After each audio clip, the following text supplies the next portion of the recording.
देखिए, मुंबई की कई समस्याओं में से दो प्रमुख समस्या है जिसको मैं स्वीकार कर रहा हूं। उनमें से एक है इल्लीगल हॉकिंग की समस्या और दूसरी है बांग्लादेशी घुसपैठियों की समस्या। इन दोनों समस्या के खिलाफ कार्रवाई होनी चाहिए।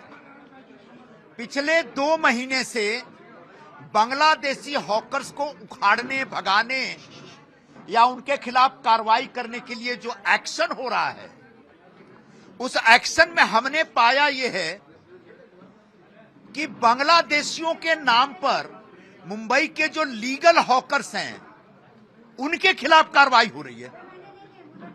जिन लीगल हॉकर्स को महानगर पालिका ने मान्यता प्रदान की है, जिन लीगल हॉकर्स का सर्वे में नाम है, जिन लीगल हॉकर्स के आधार पर टाउन वेंडिंग कमेटी का चुनाव हुआ है, जिन लीगल हॉकर्स को प्रधानमंत्री स्वनिधि योजना के तहत नियमित तौर पर 10,000 रुपए के कर्ज मिलते हैं, जिन नियमित हॉकर्स को कोविड के जमाने में महाराष्ट्र सरकार ने एक अनुकंपा राशि दी थी 1,500 रुपए की, ऐसे हॉकर्स के खिलाफ भी बांग्लादेशियों के नाम पे कार्रवाई हो रही है।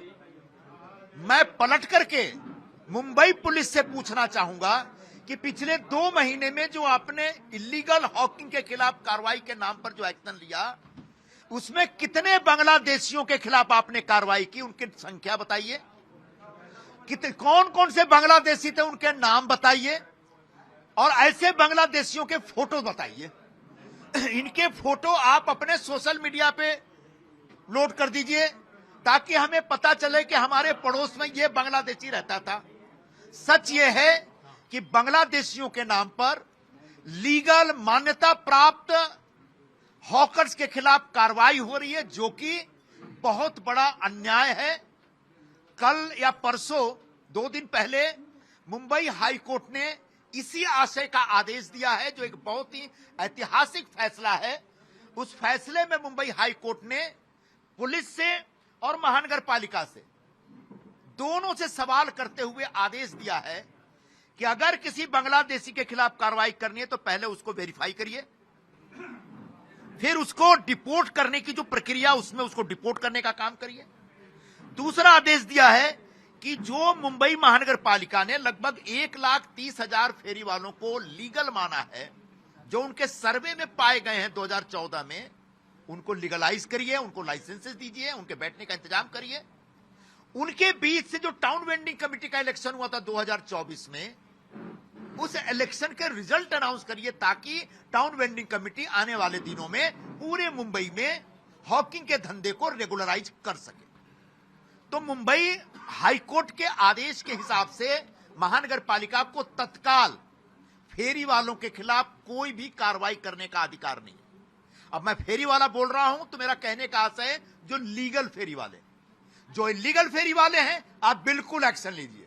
लेकिन जिनके नाम मुंबई महानगर पालिका की लिस्ट में है, जिनको प्रधानमंत्री कार्यालय से स्वनिधि स्कीम के तहत फंड मिल रहा है और जिनके पास पावती है कोविड के जमाने में जो उनको सरकार ने मदद दी थी, ऐसे लोग लीगल माने जाते हैं, उनके खिलाफ कार्रवाई मत करिए। मुंबई बीएमसी को लेकर उठाया है, अभी जो उनका बंद किया गया है काम धंधा, तो कैसे लोन भरेंगे? यही तो मेरा सवाल है। एक तरफ प्रधानमंत्री, माननीय प्रधानमंत्री जी एक बहुत जेनरस व्यक्ति हैं, गोर गरीब कमजोर लोगों की मदद के लिए हमेशा आगे आते हैं।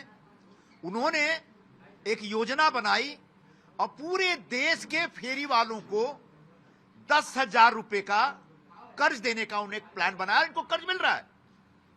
मुंबई से फेरी वालों की लिस्ट मंगाई गई प्रधानमंत्री कार्यालय में। वो जो लिस्ट गई है वो 99,000 से ज्यादा लोगों की लिस्ट है। ऐसे 99,000 को फेरी वालों को सरकार लोन दे रही है और दूसरी तरफ इन्हीं लोगों को उजाड़ दे रही है यहां की सरकार।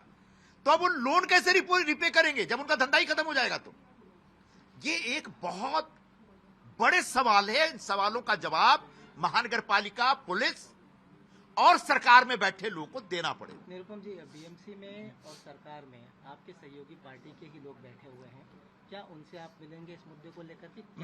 मैं यही बात कहना चाह रहा हूं। मैं तो मुख्यमंत्री जी को चिट्ठी लिखूंगा, उनसे मिलने की भी कोशिश करूंगा, बिल्कुल। लेकिन मेरा बड़ा मुद्दा यह है कि हम जो पॉलिटिकल पार्टी के लोग हैं, हमारा अपना एजेंडा होता है, हमारी अपनी नीतियां होती हैं, हमारे अपने नारे होते हैं, और उन नारों की बदौलत हम चुनाव लड़ते हैं, जीतते हैं, तो सत्ता में आ जाते हैं। सत्ता में आने के बाद उन नारों को लागू करते हैं, एजेंडा को लागू करते हैं। लेकिन एजेंडा को, पॉलिटिकल एजेंडा लागू करते समय जो सरकार में बैठे प्रशासनिक अधिकारी हैं, ये उनकी जिम्मेदारी बनती है कि उसको नियम कानून के हिसाब से लागू करें।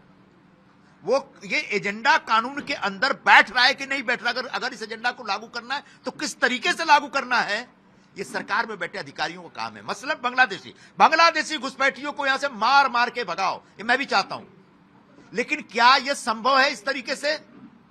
इसके लिए एक नियम है, और उस नियम की याद दिला रही है हाईकोर्ट, मुंबई हाईकोर्ट के जज साहब ने क्या कहा, बिल्कुल बांग्लादेशियों को भगाओ यहां से। तो कैसे करना है?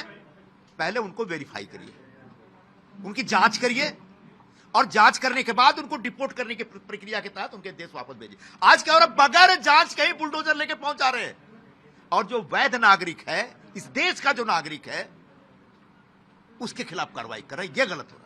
यानी आप कह रहे हैं कि बांग्लादेशी मुद्दे को लेकर के मुंबई या महाराष्ट्र के ब्यूरोक्रेट्स की फेलियर दिखाई दे रही है। बिल्कुल, मुंबई पुलिस, देखिए, मुंबई में बड़े पैमाने पर बांग्लादेशी घुसपैठिए रहते हैं। वो कहां काम करते हैं, मेरे जैसे व्यक्ति को पता है। कपड़े के कारखानों में काम करते हैं, लेदर प्रोडक्ट के कारखानों में काम करते हैं, जरी का धंधा करने वाले कारखानों में काम करते हैं, बांध काम के धंधे में काम करते हैं, बिल्डिंग कंस्ट्रक्शन के काम में उसमें काम करते हैं बतौर मजदूर। कई बांग्लादेशी बिल्डर बन चुके हैं, कई बांग्लादेशी बिल्डिंग मटेरियल सप्लाई करने वाले यहां पे। जब मुझे मालूम है तो क्या पुलिस को मालूम नहीं है? और अगर आपको मालूम तो काहे की पुलिस है यहां? फिर आपकी जिम्मेदारी है ना लॉ एंड ऑर्डर कंट्रोल करना। आपकी जिम्मेदारी है ना कि इस देश में, इस शहर में कौन लीगल है कौन इलीगल है, उसको पता लगाना। तो आप पता लगाइए, लेकिन वो पता लगाने से पहले जो वैध तरीके से धंधा करने वाले लोग हैं, उनको बेघर बार करना, उनकी रोजी रोटी छीनना पाप है, और यह पाप मुंबई पुलिस की तरफ से हो रहा है, पिछले 2 महीने से जारी है। धन्यवाद। सर, क्या वो लोन